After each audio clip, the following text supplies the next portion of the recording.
की बात का एग्जिट पोल लगातार आप देख रहे हैं, पश्चिम बंगाल, असम की हम बात कर चुके हैं, आगे और भी स्टेट्स की बात करेंगे, लेकिन खास मेहमानों के जुड़ने का सिलसिला लगातार जारी है। प्रदीप, बिल्कुल मेरे साथ में बीजेपी बंगाल के प्रेसिडेंट दिलीप घोष जुड़ रहे हैं। इन्होंने तब से बीजेपी का झंडा उठाया था दोस्तों, जब से कोई बीजेपी का झंडा नहीं उठाता था। और दिलीप घोष जी, आप लाइव मेरे साथ जुड़ रहे हैं, बहुत बहुत धन्यवाद। हमारे एग्जिट पोल के हिसाब से 162 से 185 सीट्स के बीच बीजेपी को आ रही है। हम एक एब्सोल्यूट मेजॉरिटी बीजेपी के लिए प्रेडिक्ट कर रहे हैं। दिलीप घोष जी, आप इतना बंगाल के अंदर घूमे, लोग कहते हैं कि आपने कोविड को छोड़ के चुनाव पे फोकस किया। यहाँ पे क्रिटिक्स जो स्टूडियो में बैठे वो भी इस नंबर पे विश्वास नहीं कर रहे। क्या कहना चाहते हैं आप इनको, दिलीप घोष जी?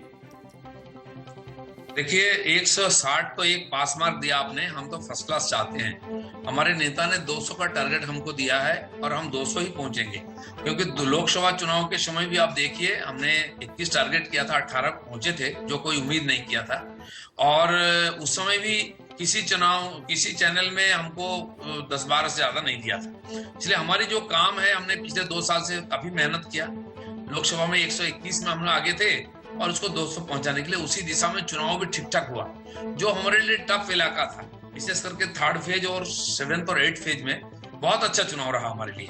मैं खुद लास्ट फेज में जो 2 दिन 25-26 को प्रचार का बीरभूम में ही था, जहाँ हमारी कमजोरी थी, कोई चुनाव हम लोग जीत नहीं पाए थे वहां। इस बार सबसे अच्छा रिजल्ट वहां होगा और गुंडागर्दी करने का प्रयास भी हुआ, लेकिन लोगों ने भरपूर वोटिंग की। दिलीप जी, और इसीलिए उसी दिशा में हम जा रहे हैं जो हमारे टारगेट थे। बिल्कुल दिलीप जी, हमने लोकसभा के वक्त भी कहा था बीजेपी 18 से 23 सीट तक पहुंचेगी, जब सब मना कर रहे थे। पर एक चीज मैं पूछना चाहता हूं दिलीप जी, लोग कह रहे हैं कि कोरोना का बहुत फर्क पड़ा है, कलकत्ता के अंदर वोटिंग भी हुई है, तो आपको कहीं डर है कि कोरोना महामारी के कारण जो ये नतीजे हैं, या जो आपका जो चुनाव का जो खुद का भी एस्टिमेट है वो कम पड़ जाएगा? आप तो 200 का कर रहे हैं। कोविड किस तरीके से देखते हैं बंगाल के अंदर?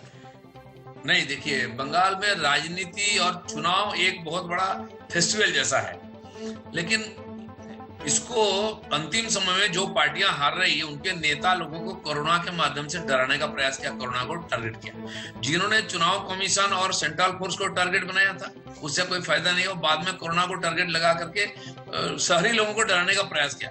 शायद कोलकाता में 1-8% का फर्क होगा पोलिंग का, लेकिन मुझे नहीं लग रहा है कि इसका कोई परिणाम होगा।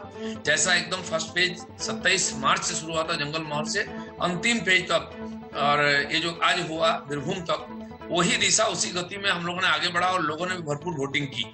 हिंसा की जो प्रयास हुआ उसको भी लोगों ने नकार करके चुनाव में लाइन में खड़ा होकर वोटिंग किया। इसलिए मुझे नहीं लगता कि कोरोना बहुत ज्यादा फैक्टर है, और प्रैक्टिकली चुनाव में फैक्टर बनाने का प्रयास हो रहा है, उसको राजनीतिकरण किया जा रहा है, वो संभव नहीं है और लोग उसमें कतई चिंतित नहीं है। दिलीप घोष जी, मुझे पता है आप काफी व्यस्त है, तो सिर्फ 2 और सवाल लेना चाहता हूं। अगर बीजेपी की बंगाल के अंदर सरकार आती है दिलीप घोष जी, तो पहली कौन सी 2 प्राथमिकताएं होंगी जिसके अंदर आप काम करेंगे? अभी सबसे बड़ा समस्या कोरोना है सब जगह, उसके खिलाफ लड़ना है और लॉ एंड ऑर्डर को ठीक करना है। उसका ऊपर सारा कुछ निर्भर है। जो आर्थिक स्थिति डगमगाई, यहाँ एजुकेशन डिस्टर्ब हुआ, एडमिनिस्ट्रेशन डिस्टर्ब हुआ, सबसे बड़ा लॉ एंड ऑर्डर है।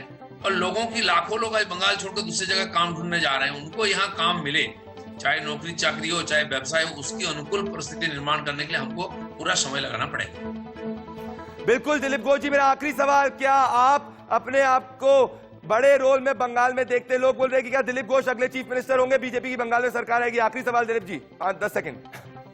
देखिए, मैं 5 साल से बड़ा रोल प्ले कर रहा हूँ, इसलिए चीफ मिनिस्टर कौन होगा ये बात नहीं है, लेकिन बीजेपी का चीफ मिनिस्टर होगा और बीजेपी यहाँ सुशासन लाएगा। लोगों ने इस उम्मीद पर वोटिंग किया है और वो होकर रहेगा। मेरे साथ जुड़े आप दिलीप घोष जी, बहुत बहुत धन्यवाद, शुक्रिया। इतने व्यस्त, आप काफी व्यस्त चल रहे हैं, अपना ख्याल रखिएगा कोरोना के अंदर। और जैसा आपने कहा, कोरोना बहुत बड़ी महामारी जिसको आप टैकल करेंगे, ये आपका पहली प्राथमिकता होगी और आप सरकार में आते हैं। धन्यवाद दिलीप घोष जी। मेरे साथ